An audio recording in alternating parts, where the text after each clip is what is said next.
Hello everyone, সবাই কেমন আছো? তোমাদের ভালোবাসায় আমরাও ভালো আছি। তো দেখো, এখন বসে পড়েছি লক্ষ্মী মায়ের ভোগ রান্না করতে। তো আজকে আমাদের লক্ষ্মী মায়ের ভোগ হয় লুচি, সুজি আর নাড়ু মোয়া, সবই তৈরি করা হয়। নাড়ু মোয়াটা দিদিভাই সকালে তৈরি করেছে।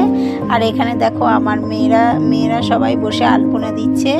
এই দেখো কি সুন্দর, এই যে হলো আমাদের লক্ষ্মী, আমাদের সরাই লক্ষ্মী পুজো হয়। তো দেখো লক্ষ্মীও বসিয়ে দিয়েছে দিদিভাই, সমস্ত কিছু গোছানো কমপ্লিট। এদিকে আমি ফলগুলো কেটে নিচ্ছি। আর এই দেখো লক্ষ্মী ঠাকুরটাকে কি সুন্দর লাগছে বলো। আর এই দেখো এখানে আলপনাও কমপ্লিট।